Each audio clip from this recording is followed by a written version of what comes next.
Hey, real quick, before the show starts, if you could hit that subscribe button down below, it will go a long way to helping out the show so we can keep making college football shows every week, all year round. Welcome to the Solid Verbal.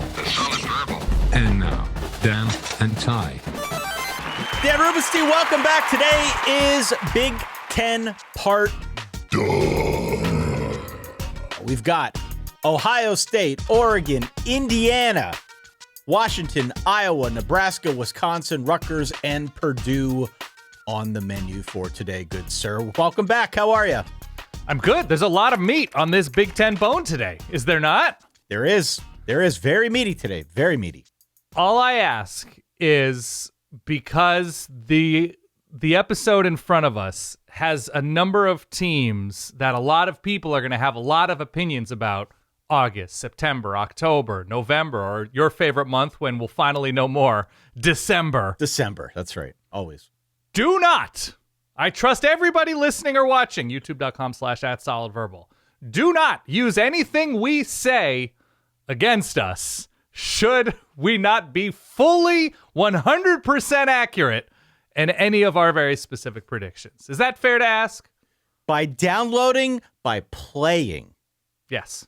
this episode, I think it means people just sign off on the waiver Yeah. that you just described. You can't use it against us. I'm sorry, guys. Find I think that's another reasonable. show if you want to go that route, but we're all in the circle of trust now. Ty is doing his best. I'm not sure I am, but Ty is definitely doing his best. So I'm very excited for this episode. I got a lot of opinions. We got a lot of meat on this Big Ten bone.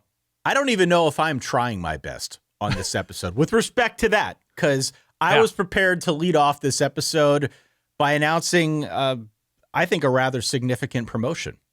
Oh, which is what? I think this might be the first time I'm talking about this. I'm ready. Our little company here, Solid Verbal Media.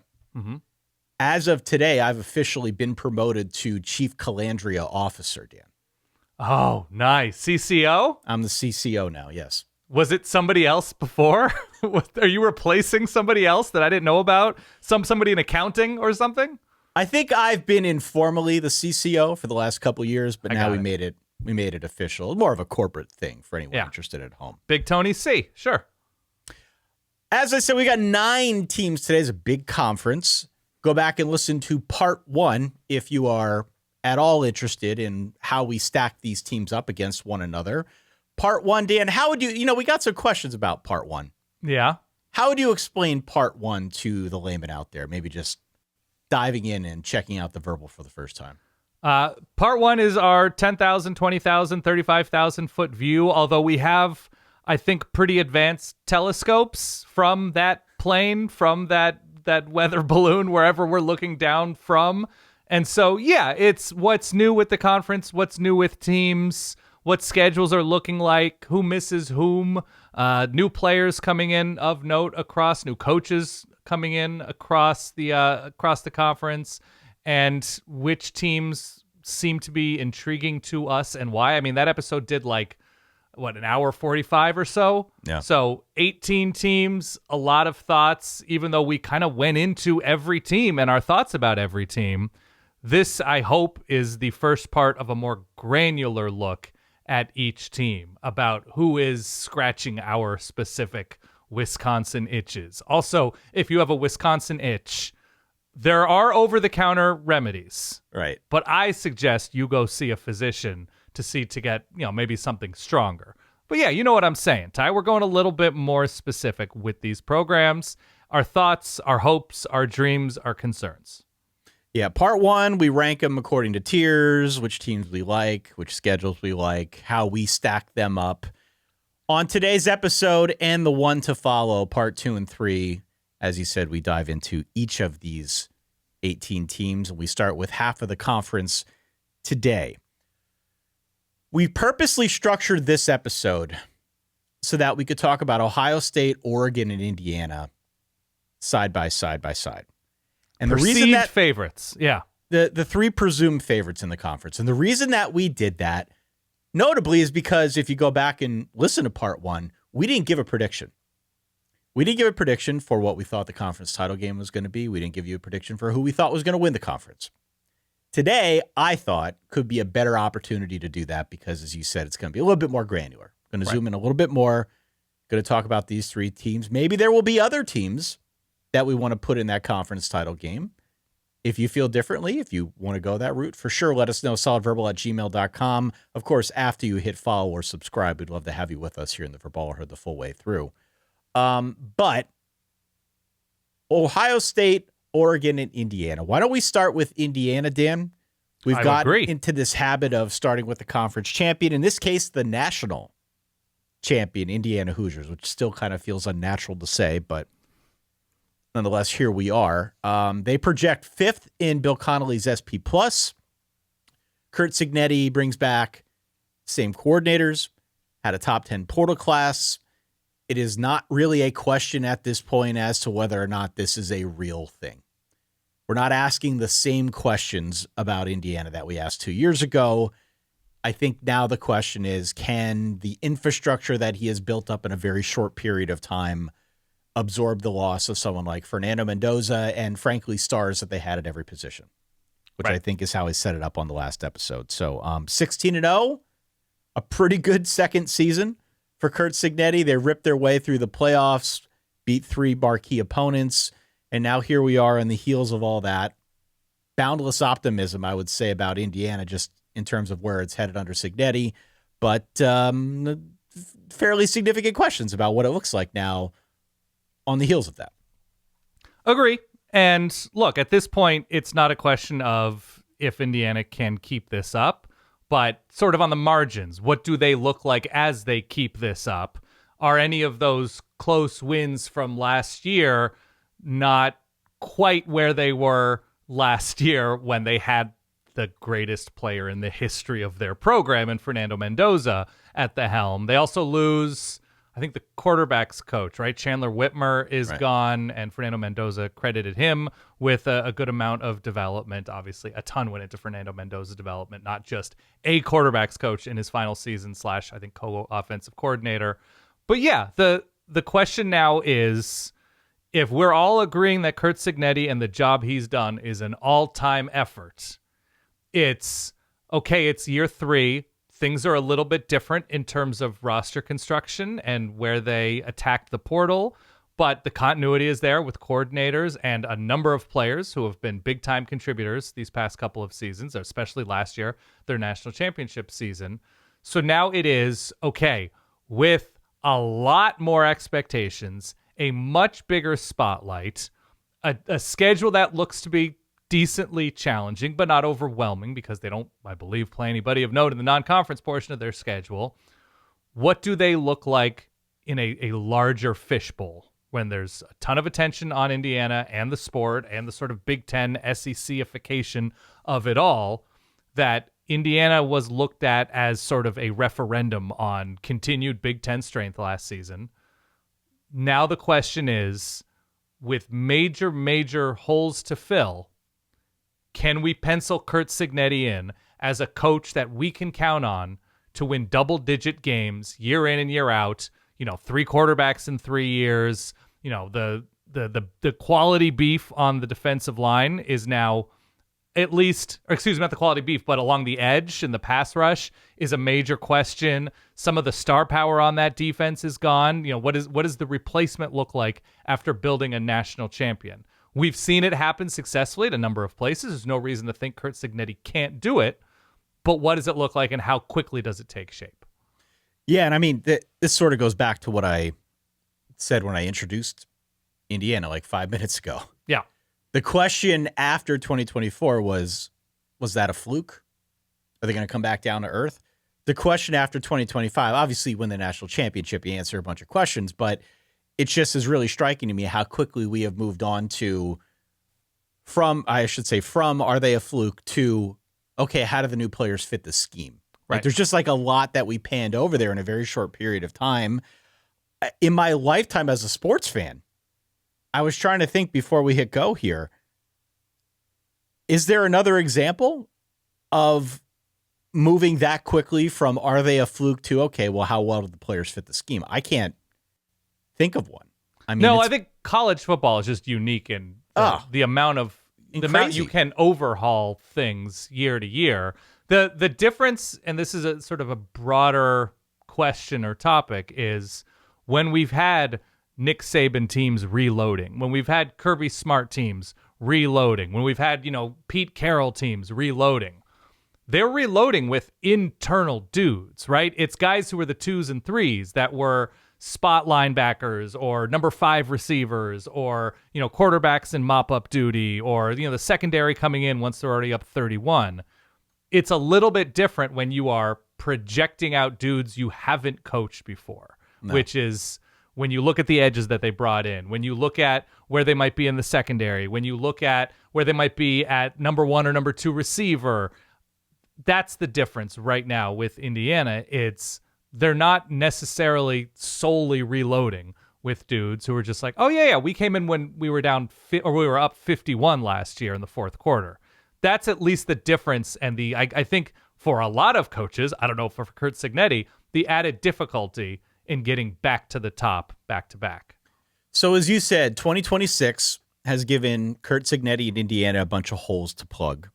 Yep. They plugged a pretty big one, QB1, with Josh Hoover, who comes up from TCU. They also have a new running back in Turbo Richard, a great name, from Boston College. They've got a new wide receiver in Nick Marsh, who comes down from Michigan State.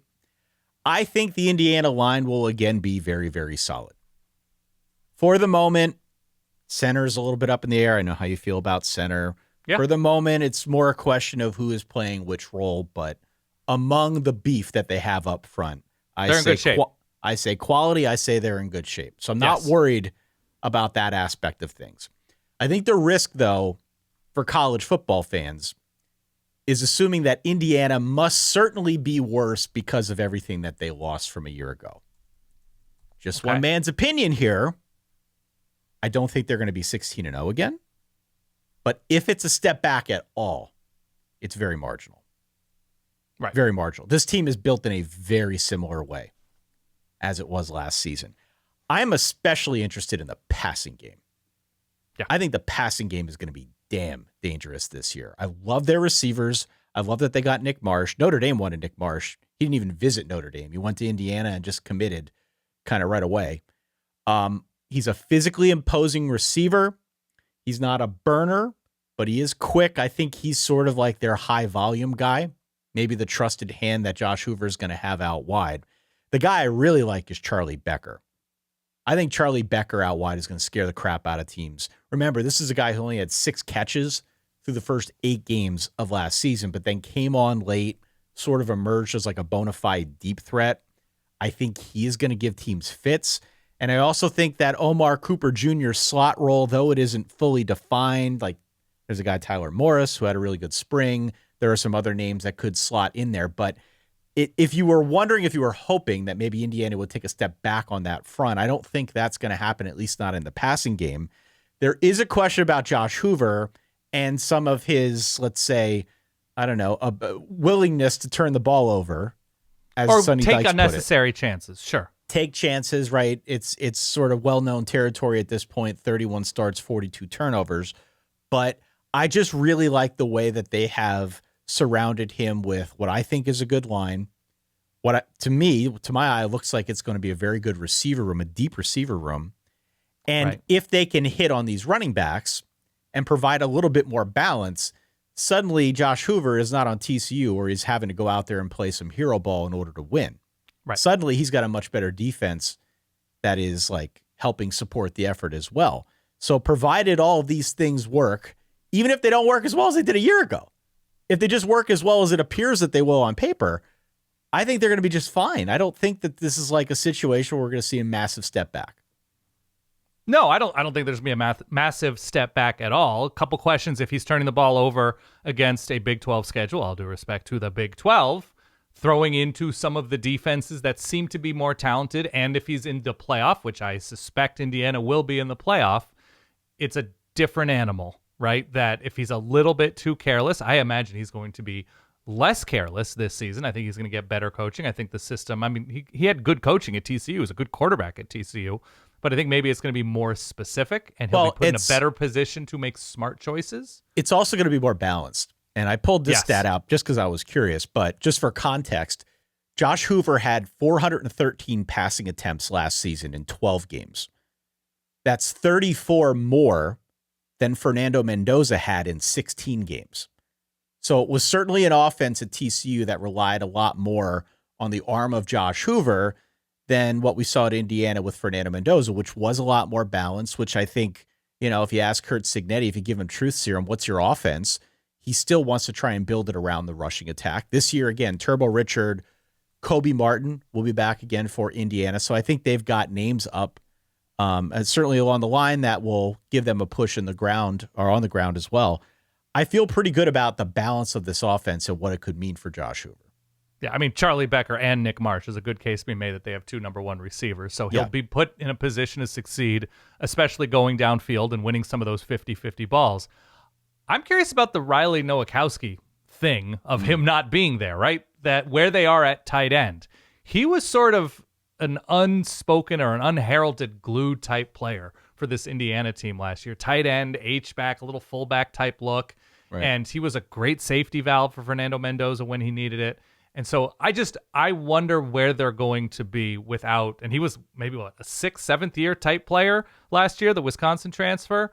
They're not as old on either side of the ball. No. Now, obviously, Josh Hoover has started a lot of college football games at this point, as has Nick Marsh. Charlie Becker was a sensation the back half of last year. Turbo Richard has played a lot, been a couple different places. The offensive line has decent age to it, but it's not the average age out of this world like Indiana was last year on both sides of the ball. So I think it's fair to expect a little bit of youthful inconsistencies, especially on offense, transitioning away from, again, the Mendoza standard is crazy to approach or meet, but we can see it at times from Josh Hoover. He is not new to this sport. No. I like Josh Hoover a lot. Josh Hoover wanted to go to Indiana originally, by the way. Right. So I'm glad that he finally ends up there and we can see what he can do. What do you think about the defense? How do we feel about defense? Because I look at this and I say, all right, we know the deal with Brian Haynes, right? He's back. He's back. He builds a defense that is heavy on disguising its fronts. It is, I think, overly emphatic about how much they communicate. Last year's team, that was sort of their charm. Their charm was how well they communicated, how well they worked after the snap. And so I guess as there are new players now integrated into that side of things, I like that the schedule gives them a little bit of runway to get moving, shake off some of the rust, get things settled in before you really get to, the meat of the schedule. I am going to stick my neck out a little bit, though, because I think Indiana is going to be gettable through the air. I have some questions about what they look like on the back half of that defense. I have some questions about what the pass rush looks like this year. This is not to say that they're going to be a bad defense, that it's going to be a glaring hole. It's probably still a top 10 caliber defensive backfield. But there are matchups on this schedule that I don't like. I don't like the matchup at all against Ohio State. I don't like them going to Michigan a week after they host Ohio State. I don't like them going to Washington a week after hosting USC. I think you could talk me into being wary of a road game at Nebraska, Dan. Yeah, by the way, those first three teams, Ohio State, USC, Washington, all built pretty nicely on the offensive line. They are. Again, not to say Indiana can't defeat them up front like they did a ton of teams last year, but those are strengths of those three teams. The experience and quality along the USC, Washington, and Ohio State offensive lines. And they obviously did see the Ohio State offensive line last year with some other players for Indiana and dealt with them just fine in the Big Ten championship game. That's right. I'm less bullish on Indiana this year. I like Indiana. I think Indiana's a playoff team. Okay, let me just get that out there. I don't think Indiana is playing for the Big Ten title. I've got Indiana at 10-2. Okay. I think that's totally reasonable. I said in my notes, no non-conference. I mentioned your back-to-back Ohio State, Michigan, bye before USC and Washington. Washington's on the road in Seattle, which is a very tough place to play. If Hoover is very good, 10-2 seems like the absolute floor. Yeah, I could go with that. Yeah. In those big games, the 2 against Oregon, the 1 against Ohio State, specifically within the Big Ten, they don't play Oregon this season. It was especially edge and the ability to move around, confuse the Oregon offensive line, both with scheme and just obviously pure talent on Indiana's side, that they were able to at times overwhelm Ohio State and Oregon up front. And so they bring in some replacements via the portal, and they might be even better. I don't know. No. But they're new. They're new to the system, and those dudes were obviously older for Indiana last season, and it was such a leg up for their own defensive backfield, which does have new pieces, but does have a lot of experienced pieces back. No D'Angelo Pons. We'll see if they have like true number 1 corner star power in this group. But it was just such a special pass defense last year, from the top down, from Bryant Haynes on down, that I think it's fair to wonder if they can accomplish that same level of success working in new names on both of the pass rush and like new names at linebacker, experience at linebacker too, with good names, but new names in that rotation, like many teams have. So Indiana is just another team that has new name questions. So I think you're right. I have 10-2 as the absolute floor, and I think that's where I'm going to land. 10-2 with this team. They're a playoff team.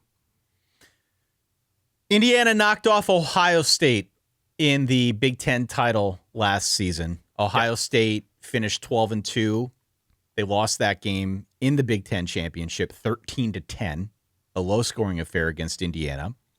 Then they went on to lose by 10, 24-14 against Miami in the Cotton Bowl in the college football playoff. This was a team that had an outlandishly good defense. Yeah.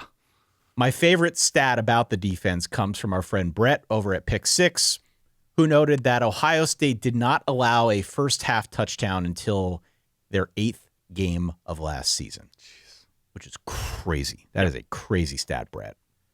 Ohio State was also loaded on offense, albeit a tad conservative, which maybe we can get into here. Mm-hmm. As our friend Bill Connolly put it, they kind of had a conservative setup that protected their new quarterback, Julian Sayin, early, but then when they had to shift gears, and particularly when they were forced to chase the game against both Indiana and Miami, it was almost as if they couldn't find that next gear. So, look, this year you find a dart laying around, you throw it at a preview publication, a set of metrics, you're going to find Ohio State as the preseason number 1 team in a million places. Everyone is high on this team. That shouldn't come as a great surprise, but there are a lot of moving pieces here, Dan. There are a lot of moving pieces that I think makes Ohio State more interesting, at least in the preseason. At least in the preseason than I can remember in a couple years. So they go to the portal on defense, which obviously they've recruited quite well on defense as well. But in terms of ready to compete for a national championship, they thought they needed some more on defense after losing the playmakers that they lost, and not insignificant, right? With like Caden Curry and Caden McDonald, Caleb Downs, Caleb Downs, yeah. It's Caden McDonald, Sonny Caden Styles, Curry, Arvell Reese, Arvell Reese, Sonny Styles, Caleb Downs, Davison Igbinosin. Yeah, I mean, it's a huge number of guys. Big-time starting talent that is no longer on the roster this year. Right. So we have the Matt Patricia continuity, which is terrific. There are obviously rotation dudes who played last year who are stepping up. Terry Moore is a huge name coming in from Duke if he can regain health and form from where he was before at safety, and he'll be moved around a bunch and hopefully is an answer to accumulating what Caleb Downs was able to accomplish in that defensive backfield. So I don't worry in any sort of meaningful way about where this Ohio State defense is going to be by the end of the season. They play Texas in week 2. Yeah. They've got some big games along the way as they try to figure this out. And last year was just such a crazy special group that it's kind of impossible to think that they'll go, 8 games before allowing a first half touchdown once again. But fascinated to see how it works out. We get a Sanchez as a major player in this defensive secondary. Devin Sanchez. Yeah. Shout out John Miller, who looks like he's the new cornerback number 1 and looks like he could be all everything for Ohio State. So Not terribly concerned with this defense. I think the big thing with them is 3rd and 8. Who's making a play steaming off the edge? No. That to me is where they were last year. Those answers seemed obvious. Where they've been these past few years. Now, they have Alabama transfers. They've got all sorts of stuff to look at. I think it's Bo Atkinson, the North Carolina transfer from a couple of years ago. He could be that answer off the edge. They have options, but nothing completely proven in this specific defense at the moment. Yeah, I mean, I think my broader point is, for as good as Ohio State is and probably will be, especially on defense, yeah, let's not act like the guys they lost are going to be easy to replace. Sonny Styles and Arvell Reese are not growing on trees. Caleb Downs was one of the better defensive backs in college football the last 3 years. They will replace them. Ohio State will be very good. I'm very high on Ohio State. Counterpoint, Buckeyes are literally growing on trees, right? They're nuts Buckeyes that grow on trees. They are nuts. So I think just based on what we saw from Matt Patricia a year ago when we had a lot of questions, is this going to work? What's this going to look like? Matt Patricia basically stuffed everybody in a locker. So I think we could take that concern and put it to the side. It's more of a personnel thing. I'm curious about the offensive side. So on the offensive side of the ball, they bring back Julian Sayin, Jeremiah Smith, Bo Jackson, Brandon Innes, most of the line. I've seen some wonder what happens if defenses sell out to stop Jeremiah Smith. What if they double cover him? What if they triple cover him? I gotta be honest with you, I think they're still loaded out wide. They added Devin McEwen, from UTSA, who I think is a really nice piece. I love the spring that we saw out of Chris Henry Jr., who made a nice move, kind of up the depth charts. Brian Hartline left for USF. And I think there was this question, at least in the immediate aftermath, whether or not we've seen any kind of drop-off in recruiting out wide. Thus far, we have not seen that at all, at least not in terms of options this year, and certainly not in terms of the prep recruiting for future years. Right? Marvin Harrison Jr.'s brother is now committed. Yeah. So the question, though, is what does the offense look like? They've got the personnel. They now have a new offensive coordinator in Arthur Smith. Arthur Smith, NFL guy, noted track record for a quarterback-friendly system that uses a lot of play action. Yeah. B, physical rushing attacks. Mm-hmm. I think we're going to see more under center stuff. I think we're going to see heavier sets. The kind of stuff that maybe sets them up a little bit better for some of the teams that they're going to be up against the deeper they go into this. I can just see a situation where this was one of the talking points a year ago. You're going up against some of the better defensive lines in the country. If you can build a really strong physical ground attack, where suddenly now teams have to pull resources from the back to try and stop what's going on up front, in theory, is that not a fabulous idea to unlock the likes of Jeremiah Smith or really whoever you've got out wide? Sure. You put a defense in a pickle if suddenly you're building that ground attack up front, and they've got the line to do it. You build that assault up front, maybe a little bit more under center, maybe a little bit more contained, maybe it's a little bit more play action, but you're trying to put that defensive front in conflict, trying to pull resources from the back so that you can unlock things over the top, which is another aspect, I think, of Julian Sayin's game that I know pro scouts would like to see a little bit more of, right? So I'm curious to see how this looks. I like the theory behind it. I've never been a huge Arthur Smith guy, but the same could have been said for Matt Patricia a year ago. So I'm curious to see how all this works out. Certainly he's going to have plenty of tools to play with here. Yeah, I wonder how it actually looks and how it actually performs against the best of their schedule. And if they are playing heavier sets, what does the personnel look like? This is not a team that is stacked with proven tight ends who have succeeded in Columbus. I get that it can, the play action can open up a ton for Jeremiah Smith, but is this now a passing friendly offense like we had come to expect in previous years under Ryan Day? Right. And the vibes are not that. I was going to say that's the thing. I like the idea. I think it's smart. Yeah. I just don't want to see them force the physical ground attack the way they did a couple of years ago when they lost to Michigan at random. Right. Because that was now they went on to win the national championship. Maybe they learned something from that. It felt like a different team from that point moving forward. But I hope this isn't some sort of effort to kind of, I don't know, get redemption for Ryan Day for what went south against Michigan a couple years ago. Look, we saw the sort of beginnings of this last season, running heavier sets with the intention being like we want to control games more. We want to keep our defense more fresh for the playoff, and we want to, just run fewer snaps just in general. And so we saw that identity shift last year, and we saw them become a little bit less explosive, or at least less often offensively last season. It was Julian Sain's first year. He struggled in some of those bigger games, especially early on in those bigger games. And I don't mind having a vision. I don't mind this being the vision. It feels a little bit unnatural for recent Ohio State, but teams evolve, teams change.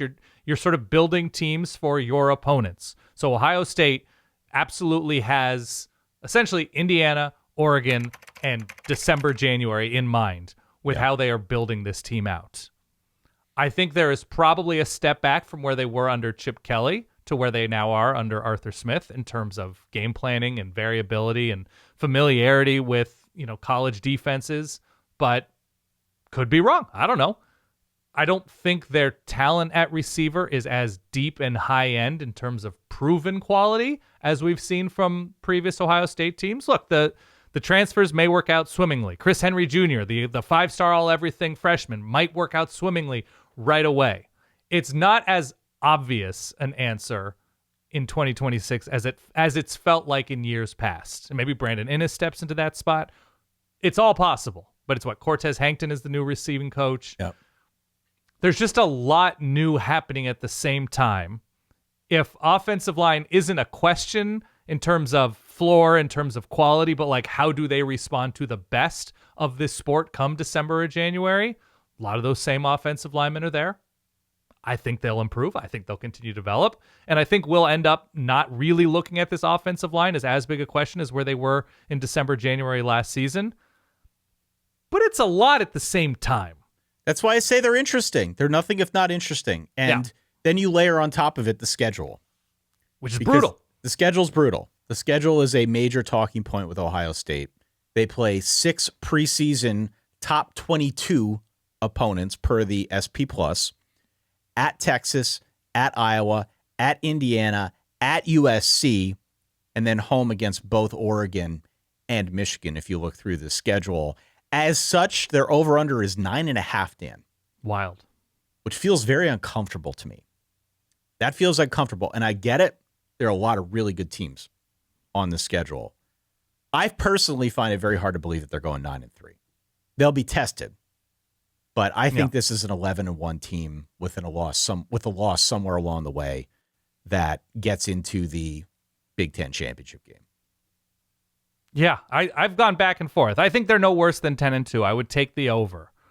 But I could see growing pains once again. So this is 3 coordinators in 3 seasons. Obviously, Ryan Day is always going to have a heavy hand with this offense, and he has been obviously, continuing to be in that's not English, but he has been a steady hand as they've, turned into a national championship program and competing for a national championship once again. I don't know. I see some cracks for this team just because there's so much new on both sides of the ball. And the expectation in this kind of conference that has this level of talent at the top and this level of competition at the top, alongside what's happening in the SEC, ACC, Big 12, wherever, they can win the national championship. Absolutely. I don't think they're going 11-1 or 12-0 against this schedule this season. I have them at 10-2 and likely competing in the Big Ten championship game. So look, you're the Oregon grad. I'm going to defer to you on the Oregon preview. You know them better than I do, but let me just set the stage a little bit. Please. 13-2 last season, lost to Indiana twice, once in the regular season, once in the playoff semifinals. You had Will Stein, the offensive coordinator, leave for Kentucky. Tosh Lapoy, formerly the defensive coordinator, he is now the head coach at Cal. They are 11th nationally in returning production. They're projected as the number 2 overall team in Bill Connolly's SP+. I'll say this. You can tell me if you think it's fair, okay? The questions for Oregon are less interesting than the ones I have about Ohio State, okay? But I feel like the ones I have about Oregon are far more existential. Okay. Like if we zoom in, it's 2 new coordinators promoted from within. What does that look like? Okay, that's the tactical stuff. But if we zoom out, the question, the cloud, I guess, that looms over Dan Lanning in the Oregon program at present is how does Oregon get over the hump? Because Oregon's been right there. Yep. They have. And Oregon's got the roster this year to go pretty damn far, if not win the whole thing. How does Oregon get over the hump is a question that, look, Lanning's going to have to answer for.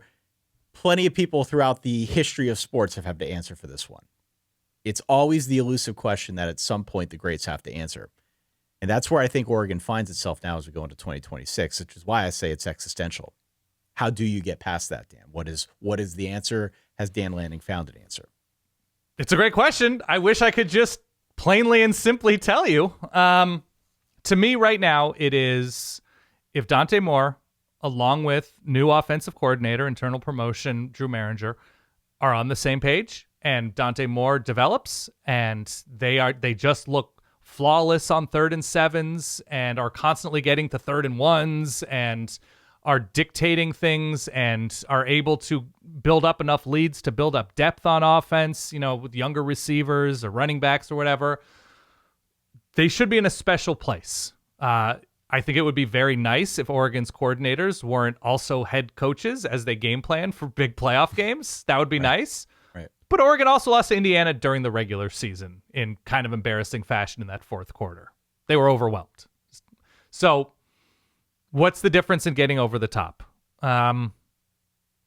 Really, it's just the little things coming through with new players ascending to starting roles or younger players taking over starting roles and looking like they have a plan in ways they didn't before. It was impossible before the season started last season to be like, what's going to go wrong? Fernando Mendoza is just going to have their number. The Cal quarterback transfer, who I think Oregon had beaten while he was at Cal. That's right. I think. Yeah. Is going to just own this Oregon team. The Indiana defensive front is going to give Dante Moore and the protection fits. That would have been a difficult ask twice, by the way, given fits.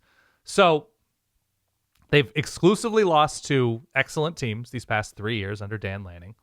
They bring back a ton on both sides of the ball. And so now it's a question of what does the evolution look like under like the broader umbrella of kind of similar expectations to where Penn State was last season, and it broke Penn State internally early on. Oregon had its own role in breaking Penn State last season.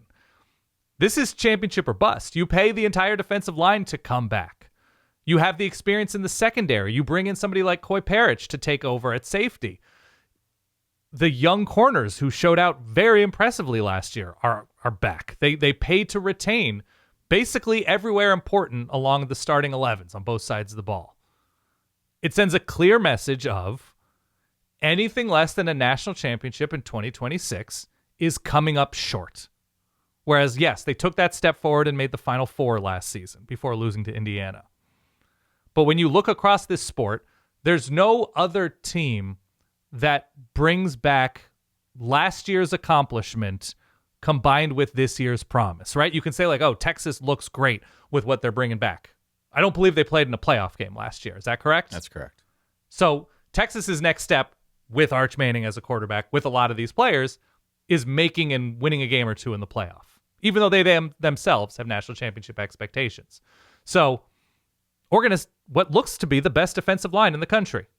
They're elderly, which has been very helpful for recent teams in going deep in the tournament, if not winning the damn thing.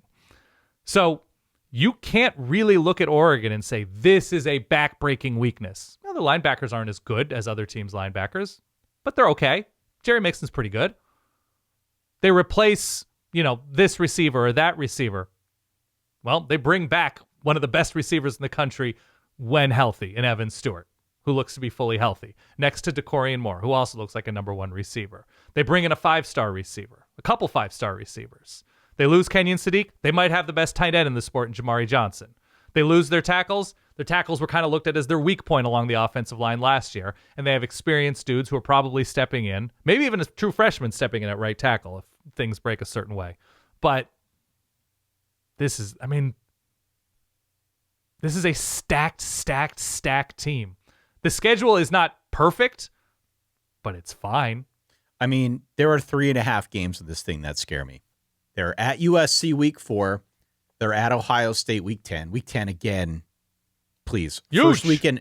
First weekend in November, please get your affairs in order. Yeah. Don't do anything that day. There's a ton of football on. The following week, they are home against Michigan in week 11, and then they close out the year at home rivalry spot against the Washington Huskies. So, yeah, like, it's relatively spaced out. I guess more backloaded than front-loaded with respect to what they've got coming up in November. But all told, Oregon's over-under is 10.5. And I looked at this for probably, 5 hours over the last couple days, trying to make heads or tails of, where are the losses coming? Where are the matchups? I don't see them losing 2 games. I'm not sure I see them losing any games. It's real tough. I mean, it's all poured into this year. And Chris Hampton, the new defensive coordinator, has been a co-DC, has been up in the sky while, Tosh Lupoy has been on the field and has been involved in game planning and play calling. They should be able to rush the passer. They should be able to cover receivers. They should be able to stuff runs. They've played against Ryan Day and they've played against Jeremiah Smith, and they've the experience and just the dirt under their fingernails is there. They've won close games. They've blown teams out. It doesn't look like their coordinators will be hired away in the middle of the portal season. It's hard to nitpick other than the fact that they have this elephant on their shoulders constantly. Don't fall for the Oregon thing again. They always come up short.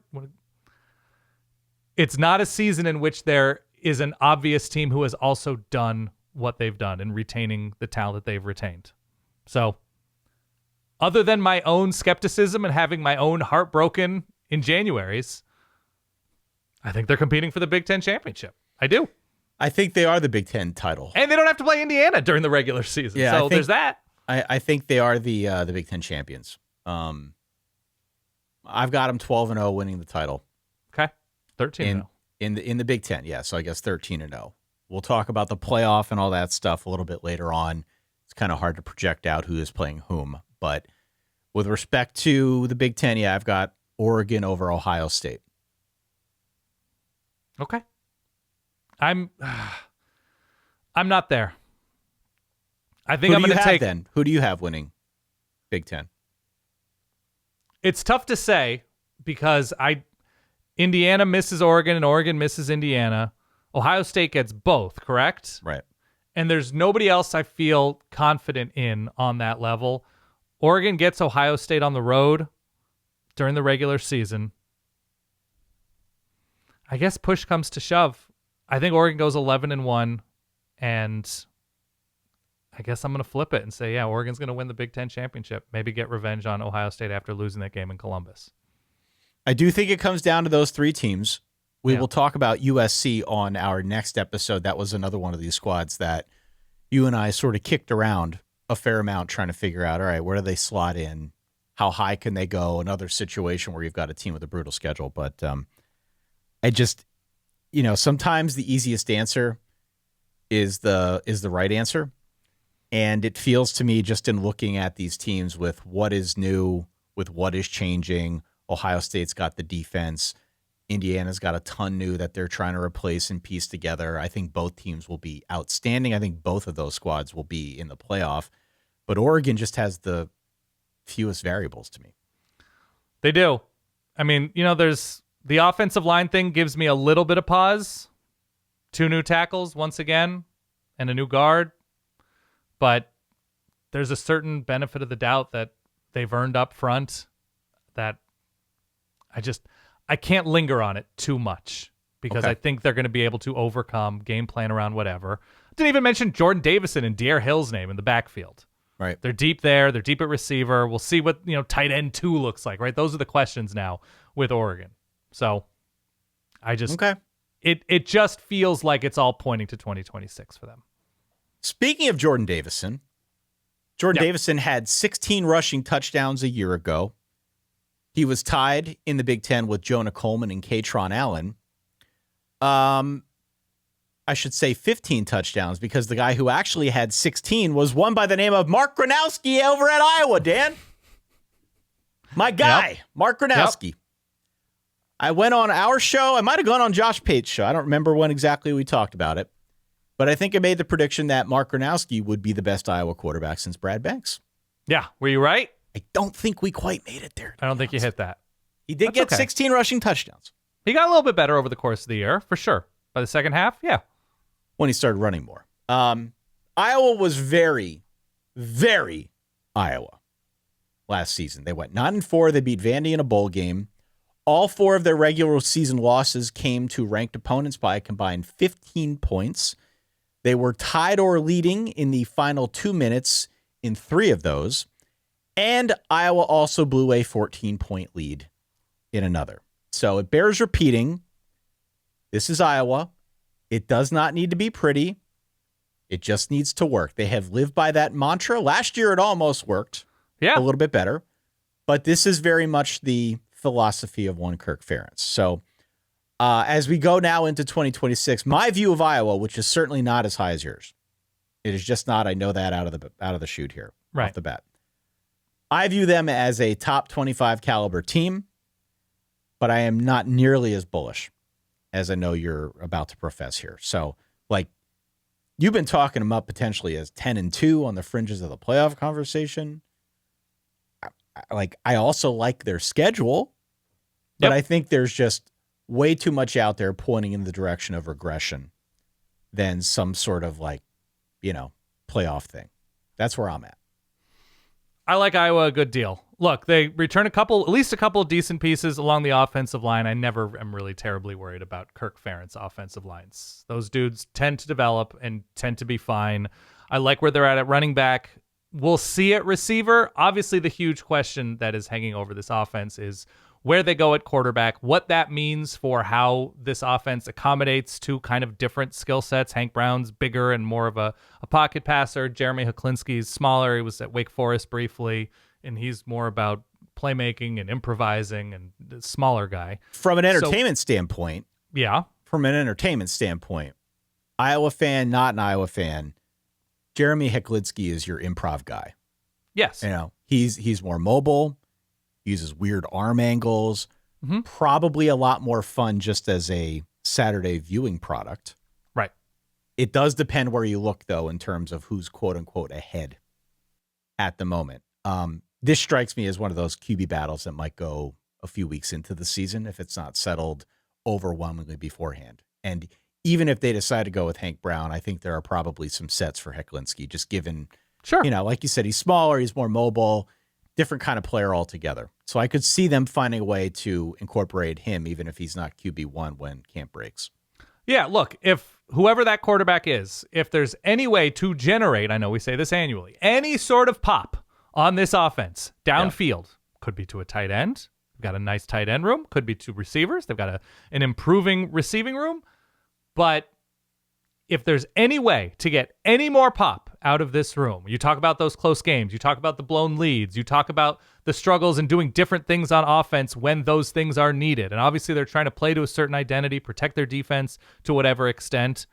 If they can get that, they don't have to win every game 10-9, 16-13, 17-14. But we've been saying that for 10 years. I know. Ty, I absolutely know this. This has not been a place where quarterbacks develop. Yeah. I absolutely know. Sometimes you can accidentally happen into something like that if your quarterback is merely competent, if your receivers are merely pretty good and standing on 2 feet and healthy, and there's enough in the rushing attack to generate something in play action, right? Or you get a bunch of short fields because your defense is turning over Illinois or whoever. There are reasons to believe that Iowa can ascend to merely below average in terms of finding explosives on offense. There are those reasons. Yeah. The defense has some questions in ways that they don't always have questions. Well, right? the line's the big one. So the line is new. the defensive line is being completely rebuilt. Also, the linebacker room is relatively new. The secondary needs some work. I think we have, at this point, a certain amount of trust in Phil Parker, the defensive coordinator, to kind of get that figured out. But to what end? To what end, I think, is an important question. They will be fine defensively because they're always fine. But oftentimes, more often than not, we're talking about a team that is driven, that is powered by its defense, giving itself enough of a margin that the offense can, kick some field goals, maybe score a touchdown, and win a low-scoring game. If the defense isn't up to that same standard, then maybe we got a little bit more of a problem here. I think the defense is going to find its guys. I think guys will look. I think there are just fewer losses on this schedule, or few obvious losses on this schedule. That's the interesting thing to me. Now, I think we disagree on this one. I know we disagree. Well, there's no Indiana, there's no Oregon, right? Yeah. No. Iowa State's starting over. Not to say it's automatic. Rivalry games are not automatic. Got to throw out those records. Always. It's a good year to have Iowa State on the schedule. Because maybe they turn into something eventually this year. Maybe they turn into something eventually the next 2 or 3 years. They're starting over, and this roster is completely new for Iowa State. Okay. So I'm just saying, that's a team that's generally pretty standard competition. I mean, if I told you that Iowa State won that game 13-10. Sure. That if they win that game 13-10, quarterback has not worked out once again. You would buy it. Totally. I've got Iowa down at 7-5 or 8-4. Like, I think they're going to be a tough out, but I'm not picking up what you're putting down here. That's okay. And, I think the quarterback thing is a much bigger deal. I think the defense is a much bigger deal. I do think they'll be good on the ground. I like Kamari Moulton. To be clear, the guys that they're going to be starting on defense have been in this program I get playing. It. They're not looking to the Great Danes of Albany to overhaul their defense. Yeah. Fair point. Absolutely Although fair teams point. who have done that have succeeded. Absolutely fair point. But I am skeptical. I am skeptical that they can do better than I've got 8-4 as my ceiling. I think a tough out. They're always a tough out. I think there'll be plenty of ugly games featuring Iowa. I'm not in. You're not in? No. That's okay. I don't even know. When was the last time they had a defense that was kind of disappointing for Iowa within the context of Iowa? Yeah, it's pre-COVID, right? We'd have to go back and look, but yeah. I'm scrolling through, Ty. I like a legit disappointing Iowa defense. I'm back in 2017 right now. Nope, the 2017 team was good on defense. 2016, nope, the 2016 was good on defense. Look, it doesn't happen until it does, but all one of these quarterbacks has to be is a B- for me to think, okay. B-? Yeah. Take a C+. You can take a C+. That's fine. D+. If I'm telling you that they can run the ball, get stops. Look, they didn't even force that many turnovers last year and had a good defense. That's like a note for improvement this year. I know turnovers can be random, but Iowa right now, I don't know, man. They always seem to find the star power. They always seem to develop that star power. They've got the tough at Michigan, Ohio State, at Washington, right? Back to back to back. They got Illinois late on the road. I'm going to plant my flag on 7-5. All right, I'm going to say 9-3. This feels like a team that, if there were still the divisions, they would again lose the Big Ten championship 42-3 to the team on the other side, the Big Ten East. So while we're talking about Iowa, let's make the casual transition now over to Nebraska. Okay. All the kids are doing the 6-7 thing, Dan? Not anymore. Is this something that's no longer a thing? I think we're past it. We're past it. That's probably good for humanity. I agree. Meanwhile, Matt Rule is still trying to make 7-6 a thing. Am I right? Oh, Ty.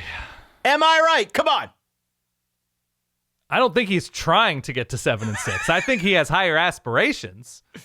7-6 for the second straight year for Nebraska. Second straight year also where they started 5-1 and finished 7-6. Yeah. What's crazy is go and look at the schedule again, Dan. Yeah. Looks like it sets up almost identically. 5 winnable games to start. In 2026. We'll talk about that in a minute. But last year, Dylan Raiola went down. He was out. The offense was not explosive. The run defense was very bad. This year, a lot back. A lot back. If that's your starting point, okay, we can work with this. They are third nationally, 69% returning production. It's 69% back on offense, 69% back on defense. Of course, very, very nice for the Nebraska Cornhuskers. My sense as the chief Colandrea officer is that there is going to be a lot more boom or bust in this offense in 2026. So Colandrea comes over. You know his deal. Was previously at Virginia, made the move over to UNLV, was the Mountain West Offensive Player of the Year, had nearly 3,500 passing yards, almost 650 rushing yards, 33 total touchdowns. He will dazzle you. He will depress you. It just matters, I don't know, I guess, which way the wind is blowing. Yeah. But to my eye, he seems like the type of guy who is your prototypical Dana Holgorsen quarterback. He's that dude. He's an improviser through and through. No window is too tight. He's going to scramble. He's going to take some shots. Sometimes it works. Sometimes it works famously well. Other times it is a spectacular failure, but he is nothing if not interesting. I love the guy. I have always been a fan of Anthony Colandrea. Yeah.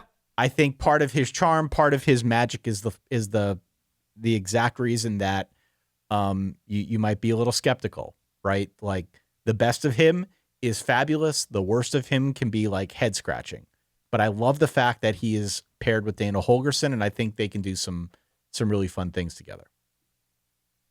I'm with you. I found myself liking where Nebraska is right now. Not loving, liking. Yeah. And in no small part due to the upside of Anthony Colandrea. Now, and I think you pair him with a wide receiving core that looks to be a relative strength on this offense. perhaps. I think the line will be in a much better place this year, although like evergreen tweet, we say that every year. Yeah. I just feel like there is enough around Colandrea. You don't want it to be a situation where there is no rushing attack at all, which is a risk here. You don't want it to all be on Anthony Colandrea. Right. I emphasize, for as much as I like the guy and think he's got real potential in this offense, we do not want a situation where it is all on the right arm of Anthony Colandrea, because I do not think that will work. But if they can achieve some level of balance, if you can unlock some of what he gives you, moving the pocket, some of his improvisational ability, taking some shots over the top with this receiving core, I think there is a really strong case to be made that this could be a much more exciting offense, especially as compared to last year, which even before Raiola went down, it was a lot of dink and dunk. I think we can maybe hopefully get past that stage of things here with the, Dana Holgorsen offense, if that makes sense. I think I would like Anthony Colandrea to Nebraska a lot more if he were transferring in as the last missing piece to an offense. That they've got the offensive line finally to a good place. Can't say that. Hopefully they have, but this is not an existing good offensive line already. This is a hope for a good offensive line. We're not talking about a loaded receiving core, even though you look at it as a relative strength for this team, with the upside that they may have. Wasn't stocked with dudes torching Big Ten teams last year. They obviously have the injury last year, the Dylan Raiola experiment, whatever you're going to call it, fizzled out, didn't work out. He took too many sacks. The offensive line allowed too many sacks, didn't take a ton of chances downfield. He was just not the quarterback, not for the times that's not English, for Nebraska. It didn't work out. It was a failed stretch of time for the Nebraska offense. Now you bring in Anthony Colandrea, who, to your point, is a wild card. So you're adding a wild card who, you go back to some of his time at Virginia, if you're going to play devil's advocate, threw 7 picks in 3 games against the best teams at the end of the 2024 season for the Hoos, that he's going to take chances. He's going to try to play hero ball.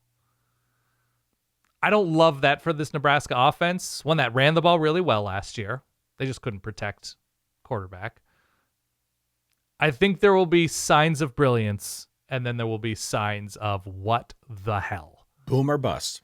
It is boom or bust. And I just don't think that's what Nebraska needs. They needed somebody from what they had in the room. I just look at, I think their defense is actually pretty interesting this year. I think their defense is going to give them a pretty good chance to win some games. They hired a new defensive coordinator, Rob Arick from San Diego State. Yeah. He's retooling the defense. He's switching up to a 4-2-5 away from the 3-3-5. John Butler, no longer the defensive coordinator. I have never been a Butler guy, nor have I been a 3-3-5 guy. So I like the fact that they're making this switch now. I really like the move for Williams Nwaneri, their 5-star defensive lineman. I saw a quote somewhere along the line that he feels more comfortable where they've got a 4-man front up front. It kind of unlocks him. I think we'll probably see a really solid defense and, to your point, kind of a volatile offense.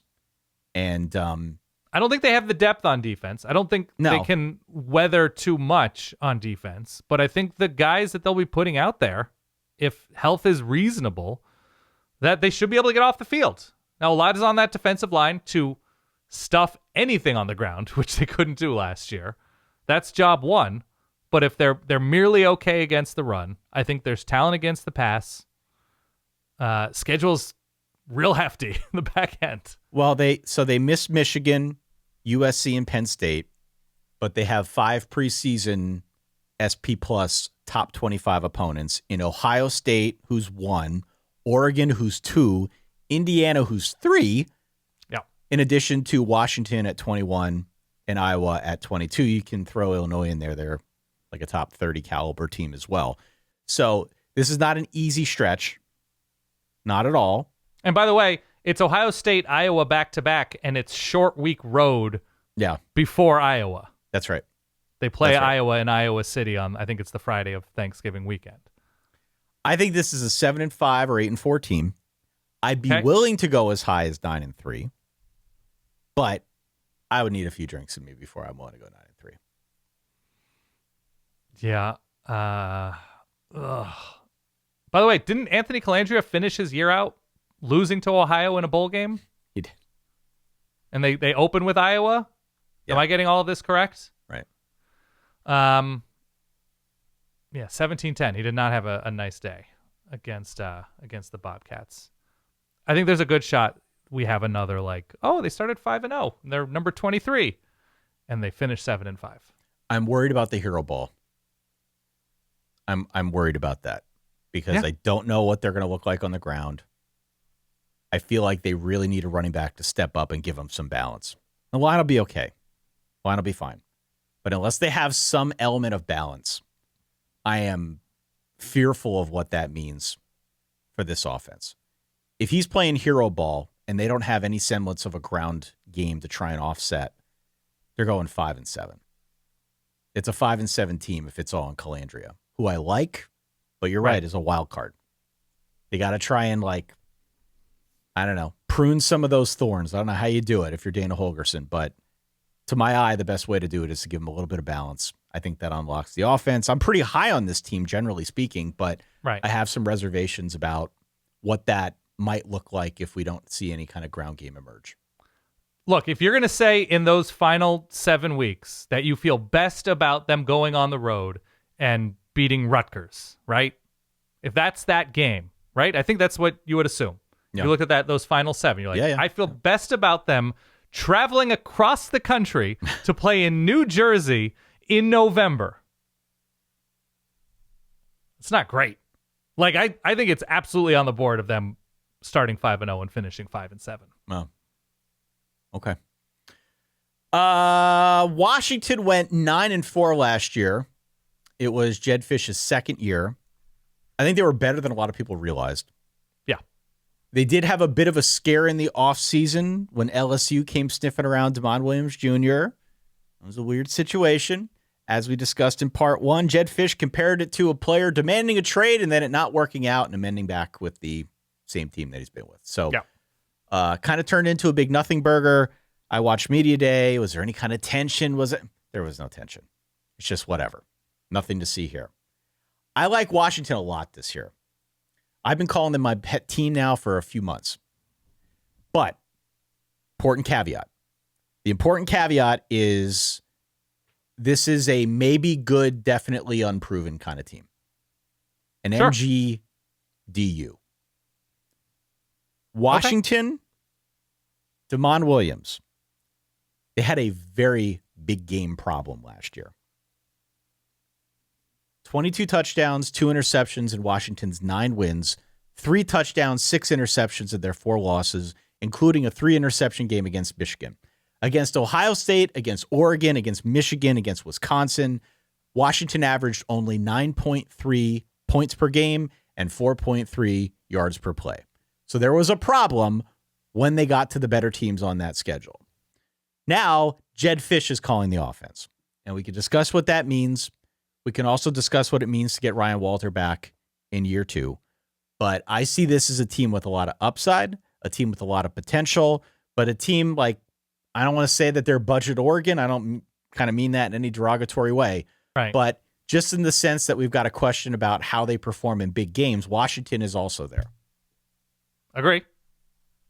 I kind of liked Washington more than I thought I would when I dove in.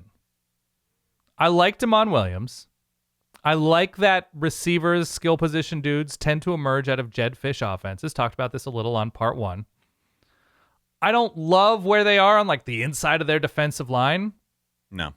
But I think they'll get it figured out. I think they have enough bodies to throw at the problem. They've recruited in interesting ways. Linebackers in a good place, albeit a little thinner than where we thought they might be. The secondary does lose its starting corners, but I like where they are at safety. And I like the guys that they have options with at corner. Like, I don't hate where this Washington team is from a talent standpoint and where they are top to bottom. But to the point of the defensive line, to the point of the cornerback room, maybe good, definitely unproven. It's unproven and it's dependent on youth. Right. Coming through against especially the back half of the schedule. Like they get SC on the road, and I think they get SC the week after SC plays Oregon, right? Like Oregon softens SC up for Washington. So that's nice. But yeah, the back half of the schedule when they're at Nebraska, and look, I'm not saying that I think they're a better team than Nebraska right now. I am confident that Washington in 1,000 simulations of the 2026 season gets closer to double digits than Nebraska does an overwhelming majority of the time. Yeah. And they have a bye before that game, but the game is on the road. It can be a difficult place to play. They finished with Indiana and Oregon, and the game is in Eugene against Oregon, and I think it's going to be quite difficult. But it's a good year to have Penn State travel across the country to play against you. Like, I don't hate this schedule. Even if we agree that Minnesota's frisky, they get Minnesota and Seattle. Like, there is going to be something about these teams flying across the country to the corner of this country to play against Washington in a difficult place to play. Like, having a difficult game in Eugene, Oregon, and having a difficult game in LA, these are not new things. These are not difficult trips. So I think they're going to get it figured out. They have 3 winnable games before Minnesota to work in the youth and some of the new names. Yeah. Now, the problem is they don't see a truly challenging quarterback before they get Jade Mayava. Yeah, look, a big part of why there was such a huge jump last year for Washington was Ryan Walter on defense. Yeah. They did a lot well last season. I think they need to get a little bit more disruptive up front. I think that's going to be a theme going into this year. Again, I believe there are multiple Walters, right? It's not Ryan Walter, it's Walters. Ryan Walters, yes, excuse me. Okay, sorry. We'll get emails. I'm just trying to save us, Ty. I know. I got a million words here on the I thing. know. There's a bajillion names. Yeah. But I do think maybe good, definitely unproven applies on defense. I like where they're at, though. I think, like you said, they've got bodies they can throw at the problem. My bigger curiosity is on offense. Yeah. I like the fact that Jedd has taken a little bit more of an active role in calling the offense. And I like the line in front of Damon Williams. My issue with the offense is that this is a system built around the pass and around some of that like wide zone stuff. Mm-hmm. I don't know how I feel about the pass catchers outside of Desmond Roebuck. Yeah. Playing inside now, right? He's moving to the slot. Maybe good. Definitely unproven again. A recurring theme here. I certainly don't know what the running back room looks like because they lose Jonah Coleman. He's gone. Adam Muhammad transferred out. I thought it was going to be Jordan Washington, but then he had a pretty serious injury, and he was at the spring game, but unfortunately in a neck brace. Yeah. Right? So it's Not like not an ideal situation. I like, as you pointed out, that there is some runway in September to get things figured out. But once they get to October, there are a few stretches on the schedule that I think make it really, really complicated. And I also worry, much like I described with Nebraska, I worry that if there's not a little bit of balance here, even though it is built around the pass, very much so built around the pass in a Jedd Fisch offense, I do worry that unless there's a little bit of balance, if it is all on DeMond Williams, that is not necessarily the most successful setup. Right. I like this team. I've got them at 8-4. I think they're going to be feisty. I definitely think we're going to see another jump from DeMond Williams. I think he's the real deal. There's a reason why people wanted him. But for me, it's more a question on offense about skill talent. Who are they putting around DeMond Williams? I trust the line, but what's the support staff look like beyond the line? Who is going to give, maybe beyond Desmond Roebuck as well, who is going to give DeMond Williams, another one of these out pitches that he can turn to in a high leverage moment? Right. And if you need to score 24, 27 points against SC, Iowa, Oregon, Penn State, Indiana, and they couldn't get to 10 points last year against a lot of those types of defenses and teams, and they're not obviously as talented as they were last year when they had some of those names you mentioned, you better hope these, Trez Davis is awesome kind of immediately when they get, Iowa and USC. So that's there's a lot of balls up in the air and not like they've got a super promising young defense. I think a freshman, a defensive lineman, an edge guy. Yep. Derek Coleman Brusa. Is that the answer for this team that erases all doubt? Like there's just a lot riding on very few names. The over-under is 7.5, which to me feels like the exact right number. Yeah. That's exactly where I would put it if I were setting this as well. I just don't know. I like a lot about this team. I like the talent that's on this team. And I think there's a pretty good chance that, there's more wins on the board than 8. I could see it, but I don't want to put my name to it. So I'm at 8-4. Yeah. They get Indiana, by the way, a week after Indiana hosts USC, traveling kind of across the country. Kind of a tricky setup. But for Indiana. How many points do you need to beat Indiana this year? You got to get to 20. If the defense is good, you got to get to 20 still. Yep. And that's TBD. Wisconsin. Yeah. 4-8, huh? Mm-hmm. 4-8 last year. Missed a bowl for the second straight season. They went 0-5 on the road. They finished with one of the worst scoring offenses in power conference football. They decided to keep Luke Fickell. So this is the year. This got to be the year. Got to be the year. You got to make the jump or it's going to be somebody else in 27. And I think that's as clear as day. They did a couple things to try and facilitate that. First off, new offensive line coach, Eric Mateos, who comes up from Arkansas, did a good job while he was there, Arkansas. We've talked about the Arkansas offense, but the Arkansas offense was actually quite good. They had the number 1 rushing attack in college football last season. Yeah. So you'll take that. If he can, conjure up some of that magic, you'll take that if you're Wisconsin. Mm-hmm. They desperately need to get a little bit more push up front. That would be the whole catalyst for the Jeff Grimes RVO offense, Dan. RV, I know this isn't a new thing. Yeah. I know this is not a new thing. You can go back and he was doing this 5 years ago now. Yeah. When he was at Baylor. The reliable, violent offense. Okay. Which kind of sounds like AI slop. I assure you it is not. It is a real thing. Yeah. You need the line, though. You need the line. The offense starts now with a rebuilt line, and I think it extends out to Colton Joseph, their new QB1, who comes over from ODU. hopefully a little bit of a deeper running back room, and hopefully a little bit more tight end involvement. I think that's what it looks. That's what the RVO looks like this year if you're Jeff Grimes, provided it all works. Who's had some good offenses these past few years. Like since the Zach Wilson stuff at BYU, Baylor's had some decent offenses. I think he was only at Kansas for a year or so, but I mean, it was a disaster last year. It was not good last year, but yeah, track record is there. I do think they landed a good one in Colton Joseph, the quarterback from ODU. So if you don't know his deal, dynamic runner, truly a dual threat guy. The risk with him is a 20% pressure to sack ratio while he was at Old Dominion.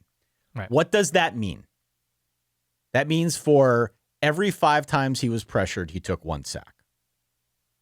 You layer in that he also had 10 interceptions and 7 fumbles. Yada, yada, yada. These are against Sun Belt defenses, correct? As I said in part one, the concern is you got a rebuilt line. You got a mobile quarterback who they're certainly going to put on the run with a recent track record for turning the ball over. And just Wisconsin as a whole has a problem with quarterback health. There is your downside. Okay, there is your risk. The upside is obvious because he could throw, he could run. They just have not had luck with transfer quarterbacks.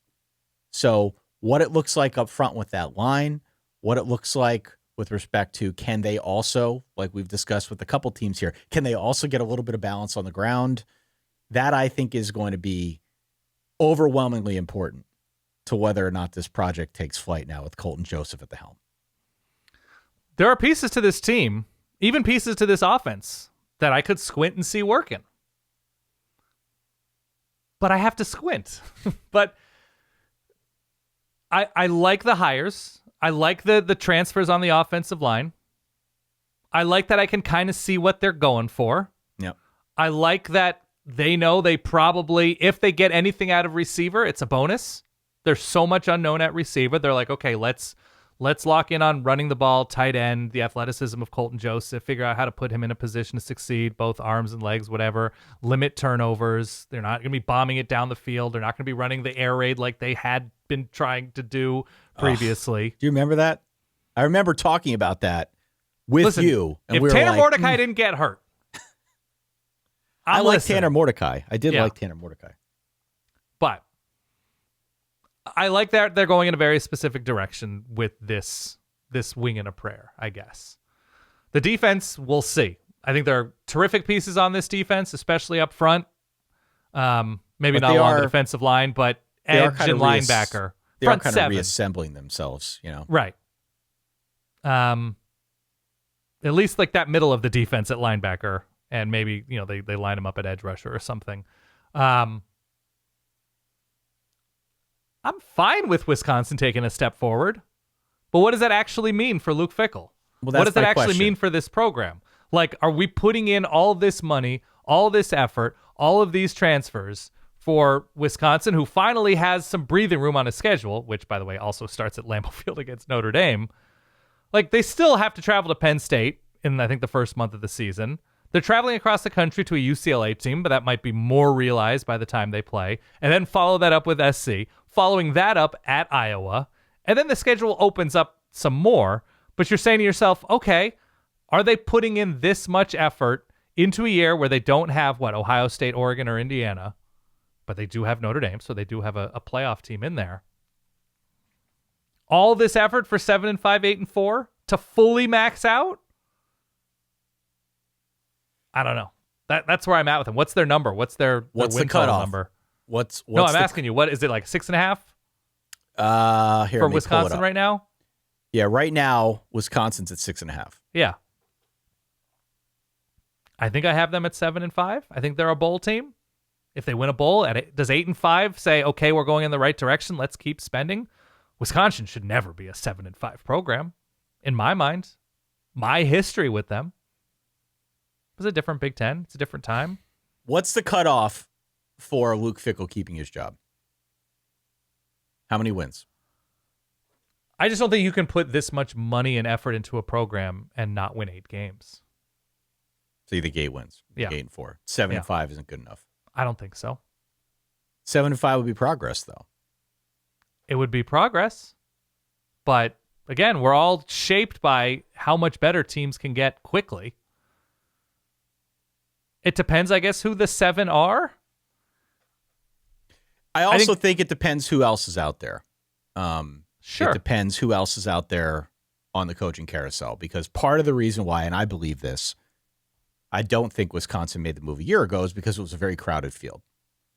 And if you could avoid it, you never want to be in that situation where you're like the 5th best job. You want to have your pick of the litter. So I could certainly see it in 2026. Let's say they get to 7-5. Maybe even it's a shaky 8-4. I don't know. Great. But I could We've see seen a lot of shaky 8-4s in this sport. I could see a situation where they're looking around to see who else might be gettable.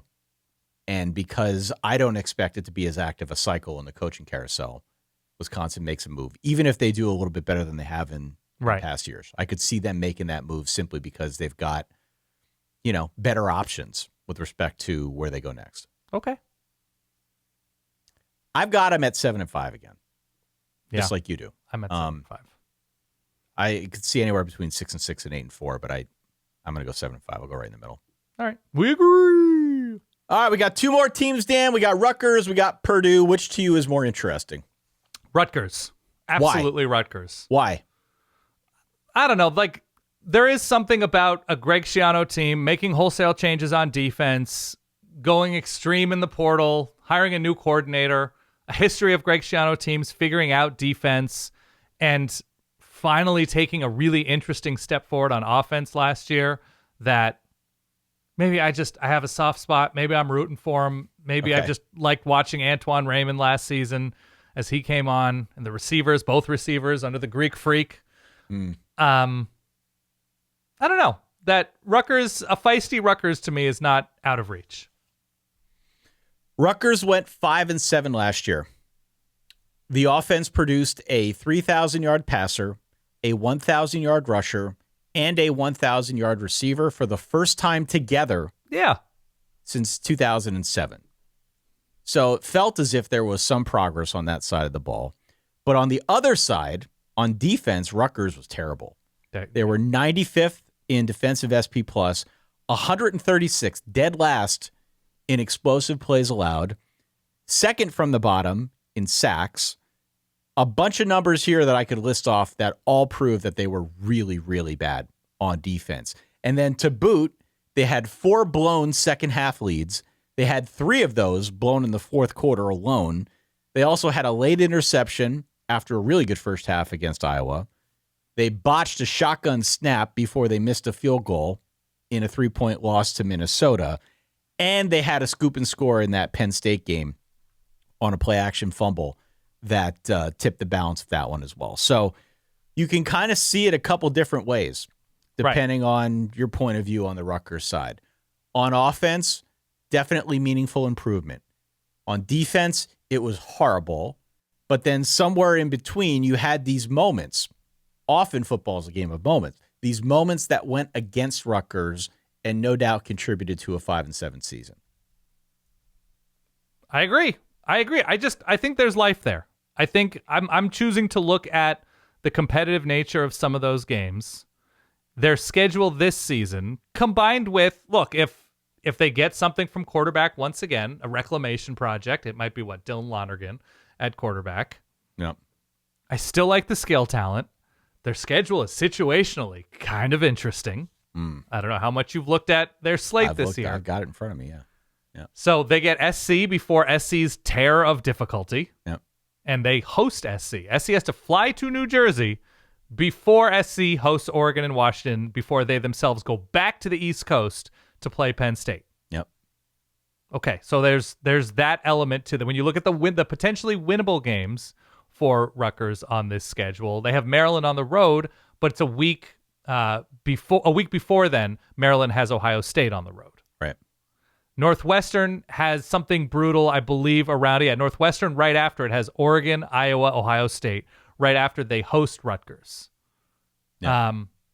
Rutgers has Wisconsin on the road a week after Wisconsin has Iowa on the road. Like, just moments here for Rutgers that if there is something feisty about this Rutgers team, if some of these smaller school transfers, because that's what they are, a lot of these guys for Rutgers, if some of these guys work out, I don't have a ton of confidence that they will, but I think the schedule does put them in enough of a position to make it an interesting conversation, right? This is one of the more interesting sandwich games that I circled in all of the notes that I've been taking for all of these power schools. Yeah.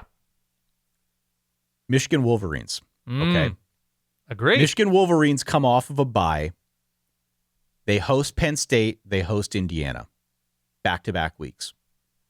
On Halloween, Dan, they are on the road against Rutgers. So 2 teams that I think at that point will be ranked. No doubt. Penn State, Indiana. Now you're on the road against Rutgers. The following week, you come back home to square off against Michigan State, rivalry. And then after that, as we get into November 14th, week 11, you're back on the road, this time against Oregon. So clearly, in that stretch of games, Michigan State might end up being the worst of the lot. But for sure, they're going to be on the radar for Michigan. The team that I think they are most inclined to overlook would be Rutgers away on Halloween, where everyone's going to be dressed up. I'm not saying they're beating Michigan, but in terms of sandwich spots, there's like a double-decker layer on both sides of that Rutgers meet. Yeah. That I think is going to be a little bit more on Michigan's radar than certainly the Rutgers Scarlet Knights. Absolutely do not go to the Rutgers meet subreddit. No, do not go to Rutgers meet Not subreddit. what you think it is, and no. I know what you think it is. Not what you think it is. Schiano did respond, though, by kind of nuking the defense. Yeah. And he's bringing in Travis Johansson, who comes over from South Dakota. He's been very successful at lower levels of college football.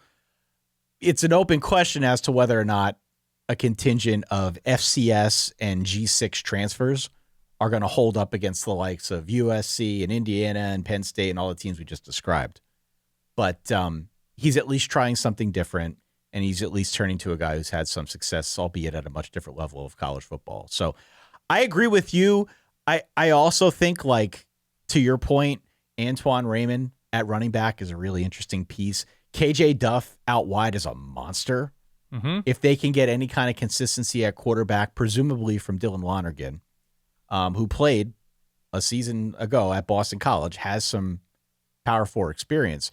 I think there are elements of this Rutgers team that, again, if you squint, you could find quite interesting.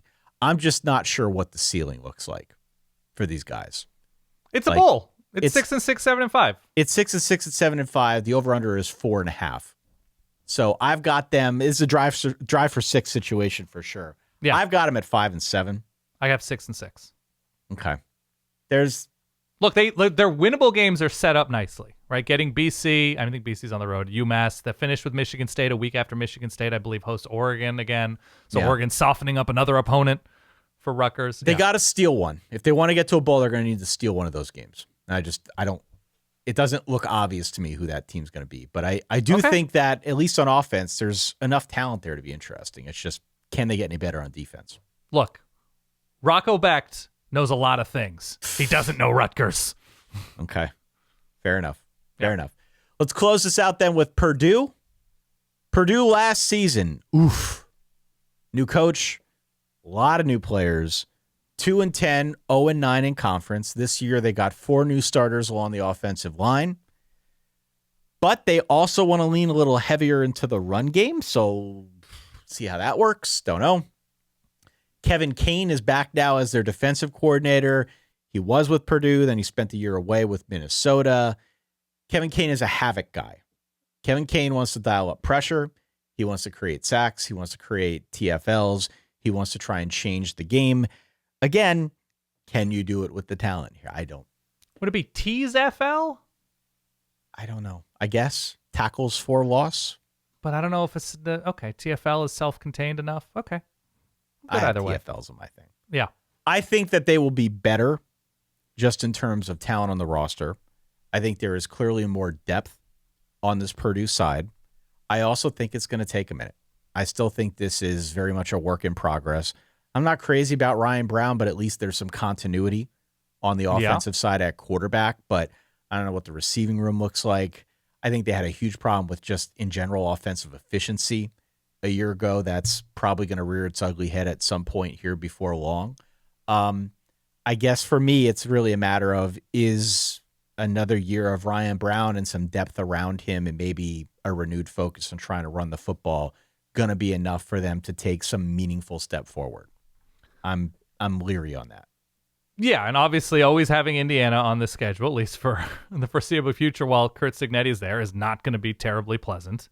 And I mean, it's not just Indiana, okay? Right. It's not just Indiana. It's also Notre Dame, Illinois, Minnesota, Washington, Penn State, and Iowa that are all on this thing. Yeah. So if you look at the schedule, and if you're trying to figure out where are the must-win games if we want to see some real meaningful progress here, you're looking like week 2 against Wake Forest. There's just not a lot on the schedule that looks like it's that gettable for Purdue. Agree. And their path to scoring 30 points, 27 points more often is just not obvious. No. They want to run the ball more. Ryan Brown wants to continue to develop and get more accurate. And I'm not seeing it.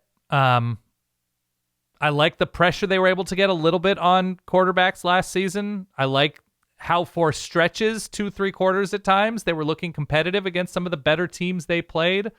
I like that on this schedule. There are opportunities at home if, Maryland doesn't work out, if Wisconsin doesn't work out relatively late, but those are crazy sandwich moments too between Penn State, Iowa, and Indiana games. So the schedule isn't terribly forgiving, as you've sort of alluded to when you get Notre Dame outside of the conference slate. I just don't see a path to 5 wins. No, I don't either. I will root for it, though, and I will send a shout-out to our Purdue contingent that listens faithfully and roots on the Boilermakers. I hope our guy, Verballer Eric, continues sending us the long write-ups about Purdue football. He does a better job, frankly, than... I feel like he sent us an email resigning that role. Well, he needs to get back at it. Let's get back. Because he's been sort of like my go-to source for all things Purdue here over the last couple years out of Verballers.com. Yeah. Okay, so we've got 9 more teams that will be coming your way when we jump on over into part 3. We covered, I think, the big 3 on today's episode, and then a collection of other teams that were of interest for one reason or another. But this is such a big conference at this point, it's not hard to find interesting teams. In part 3, we've got USC, Michigan, and Penn State. We've got Illinois, Minnesota, and UCLA. And we've got Northwestern, Maryland, and Michigan State. Yes. Which I'm very excited about. That'll be coming your way on our next episode this coming Thursday. And then after that, we've got the SEC. Before we, I guess, snap into form, we talk about some of the other news that's been going on around college football, be it jersey patches or perhaps congressional legislation, what's going on with the class of 2022, the incoming class, I guess, then of 2022, and do they get more eligibility? There's a lot going on around the world of college football as we go through these previews. So we'll try to touch base on those fronts as well. If you are new here, please make sure you hit follow or subscribe. If you want, going out to verballers.com. Dan, I'm about to switch the portal on, by the way. Did I tell you this? Love that.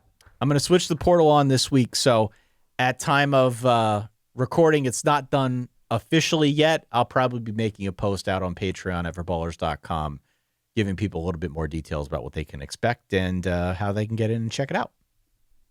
Love to hear it. Solidverbal@gmail.com if you have any thoughts on anything you heard here today. If you want to add any flavor to, I don't know, our preseason projections for any of these 9 teams or any of the 9 that we're going to discuss on our next episode, we'd love to hear from you. Again, hit follow or subscribe if you've yet to do so. For that guy, Dan, for myself over here, Ty, thanks again for ongoing support. We'll catch you all on Thursday. In the meantime, stay solid. Peace.